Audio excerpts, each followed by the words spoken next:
Bueno, creo que todos coincidimos en que el asombro dominaba a todos los participantes de esta cena después de la impresionante lección vivida por Jesús, porque la explicó dando su ejemplo al lavar los pies de sus discípulos. Él, el Señor y Maestro, lavando los pies de sus discípulos. Estaban en un momento seguramente en el que estaban tratando de asimilar lo que el Señor les había estado enseñando y pensando en su aplicación. Seguramente había silencio en el aposento alto en este momento. Y dice Mateo que mientras comían, Jesús tomó pan y lo bendijo. Luego lo partió y se los dio a sus discípulos diciéndoles: tomen, coman, esto es mi cuerpo. Y Lucas agrega que este cuerpo fue entregado por ustedes. Hagan esto en memoria de mí. Jesús muchas veces había partido el pan con ellos, lo había bendecido, pero en esta oportunidad, este pan que tenía un simbolismo desde siempre, desde que la Pascua fue instituida, cuando el pueblo fue liberado de la opresión egipcia, ahora Jesús le estaba asignando, ¿te das cuenta?, un simbolismo que hasta ahora no había tenido ese pan. Jesús le está diciendo: este pan es mi cuerpo, que por vosotros, por ustedes, es entregado. Y les da a ellos para que participen y coman de ese pan que es símbolo del cuerpo de su Maestro y Señor. Ellos, imagínate que de ninguna manera entendían lo que Jesús les estaba diciendo. No entendían qué es lo que significaba. Claro que entendían las palabras de Jesús, no es que no entendían sus palabras, no entendían la aplicación de esas palabras, cómo este pan puede ser su cuerpo. Y después de esto, tomó la copa y dio gracias y se la ofreció diciéndoles: beban de ella todos ustedes. Esto es mi sangre del pacto, que es derramada por muchos para el perdón de los pecados. Tampoco, nunca ellos habían pensado en este tipo de simbolismo cuando bebían del jugo de la vid en estas oportunidades de las fiestas de las Pascuas. Y ahora Jesús les está diciendo que ese jugo es su sangre.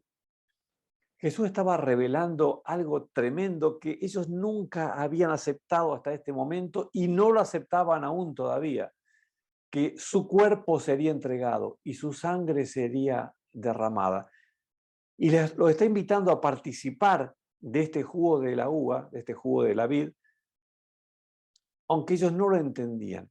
No lo entendían claramente porque se negaban a aceptar ese simbolismo. Pero Jesús sabía que con el tiempo esto ellos lo entenderían. Por eso les dijo que este era el simbolismo y les pidió que lo recordaran cada vez que participaran de estos emblemas de la cena de la Pascua. Les dijo, además, con una proyección hacia lo que vendría, hacia un futuro muy distinto al presente que estaban viviendo, un momento difícil porque se aproximaba el sacrificio de Jesús. Jesús quiso también que cada vez que ellos volviesen a participar de estos emblemas, tuviesen presente lo que dice el versículo 29.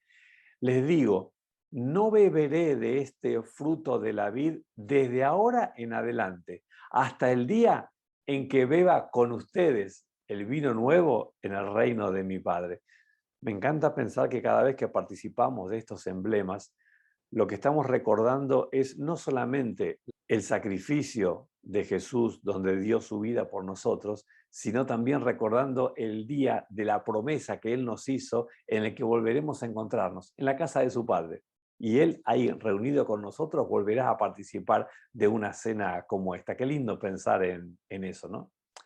Estos pensamientos estaban flotando en el ambiente y tratando a la gente de entender qué es lo que Jesús les estaba diciendo. Y Jesús diciendo estas palabras tan sentidas para Él, porque nadie como Él entendía lo que estaba diciendo. Y Juan nos dice que dicho esto, Jesús se angustió. esta angustia empieza a encarnarse y a verse en Jesús profundamente y declaró: ciertamente les aseguro que uno de ustedes me va a entregar. Los discípulos se miraban unos a otros, no sabiendo a quién de ellos Jesús podía estarse refiriendo. Ellos se pusieron tristes. Uno tras otro empezaron a preguntarse: ¿acaso seré yo? Jesús estaba diciendo algo que era muy doloroso para él, porque si por algunos en forma especial él se había esforzado por darles oportunidades y por salvarlos, era a sus 12 amigos, a sus 12 discípulos. Y sin embargo, llegada la hora, uno de ellos justamente sería quien lo traicionaría. Los discípulos estaban espantados por lo que habían oído. Las ideas corrían por su mente sin encontrar cómo ubicarse, y ahora Jesús les dice esto y tratan de entender qué es lo que pasa y hasta se llegan a preguntar: pero ¿seré yo, Señor? Y hasta dudaban quizás más de sí mismos que de los demás, por eso hacían esta pregunta: ¿qué está queriéndonos decir Jesús con esto? Uno de ellos, el discípulo a quien Jesús amaba, estaba ahí, a su lado. Simón Pedro le hizo señas a ese discípulo y le dijo: pregúntale a quién se refiere. Claro, la ansiedad por la respuesta a esta pregunta de quién era, a quién se refería Jesús, que sería el traidor de entre los 12, hizo que Pedro no aguante más y le diga: Juan, vos que estás cerca, preguntale de quién está hablando. No podemos quedarnos con esta duda. Preguntale, Juan. Y el versículo 25 nos dice que Juan, que estaba ahí pegado a Jesús, le dijo: Señor, ¿quién es?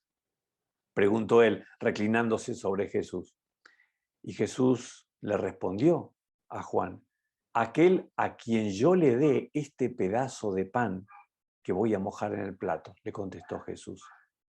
Acto seguido, mojó el pedazo de pan y se lo dio a Judas Iscariote, hijo de Simón. Jesús estaba respondiendo no con palabras, sino con una prueba. Estaba señalando quién sería el traidor. Como sigue el relato, pareciera que quizás ni siquiera Juan entendió de qué se trataba todo esto. Porque, ¿saben? Si había alguien entre los 12 que no era sospechoso, era el traidor, era Judas. Solo Jesús conocía lo que pasaba en el corazón de Judas. Y entonces, cuando Jesús hace esto, Judas le dice: ¿acaso seré yo, Rabí? Le dijo Judas, seguramente con una cara de hipócrita que no puede ser. Tú lo has dicho, le contestó Jesús. Tan pronto como Judas tomó el pan, Satanás entró en él. Lo que vas a hacer, hazlo pronto, le dijo Jesús. Qué difícil debe haber sido este cruce mirándose cara a cara Jesús con el traidor Judas. Judas viendo que está totalmente descubierto delante de Jesús, que Jesús sabe que él lo está traicionando y Jesús le dice: lo que vas a hacer, la traición, hacela pronto. Termina lo que empezaste y terminalo pronto. Qué tremendas palabras realmente de Jesús, con qué significado tan impresionante. Esto incluía que Judas ya había ido demasiado lejos, que ya no tenía retorno lo que él había hecho, y de hecho la traición se había consumado el sábado a la noche. Ahora ya estábamos a jueves, cuando ya es el momento de concretar propiamente todo. Y nos cuenta Juan que ninguno de los que estaban en la mesa entendió lo que le dijo Jesús. Claro, como Judas era el encargado del dinero, algunos pensaban que Jesús le estaba diciendo que comprara lo necesario para la fiesta o que diera algo a los pobres, pero nadie lo entendió. ¿Por qué? Porque nadie lo podía creer. Nadie podía creer que fuese Judas el traidor, aunque esto no fue privado, fue algo que quienes quisieron escuchar, escucharon. Y en cuanto Judas tomó el pan, salió de allí y ya era de noche. salió del aposento alto, bajó al piso bajo, salió por las calles de la ciudad y ya era de noche. Y te aseguro que mucho más de noche que lo que era en la ciudad era dentro del corazón de Judas, que había concretado la peor decisión de toda su vida. Él sería quien entregaría al Maestro, a Jesús, al Mesías. Y de ahí se fue a concretar la entrega, a entrevistarse con los líderes judíos para terminar el negocio que había empezado. Cuántas cosas para aprender de cómo Jesús se relaciona con sus amigos, ¿no? Cuánto le pesa cuando sus amigos no entendemos. Cuánto le pesa cuando sus amigos le damos la espalda. Con todo, Jesús se sentía reconfortado porque los otros 11 estaban con él, sin entender, porque te das cuenta que él fue atravesando estos pasos tan difíciles en su vida, estas decisiones tan tremendas, sabiendo que su vida llegaba al punto final y nadie lo entendía. Él solo iba avanzando y dando estos pasos, porque ninguno de los 11 o de los 12 entendió. Ninguno sabía que todas estas cosas que él estaba hablando encontrarían su cumplimiento práctico apenas en unas poquitas horas después de este momento. Y Judas se retiró a concretar la traición y los otros 11 se quedaron con Jesús. Para ellos había planes especiales también. El Señor, no por saber que el tiempo prácticamente se había acabado, se centraría ahora en sus propios pensamientos, sino que seguiría pensando en sus amigos, teniéndolos como prioridad y dándoles hasta lo último de su consejo para que pudieran ser victoriosos en las pruebas que estaban por delante y las que vendrían después de que Él se fuese. La mayoría eligió bien. Ojalá vos y yo también. Aun cuando no entendamos, el secreto, vos lo sabés, es permanecer al lado de Jesús. Lo que hoy no se entiende, mañana seguro que sí. Dios nos acompañe al seguir transitando los siguientes pasos tremendos con Jesús hasta que su misión se cumpliera. Dios te bendiga.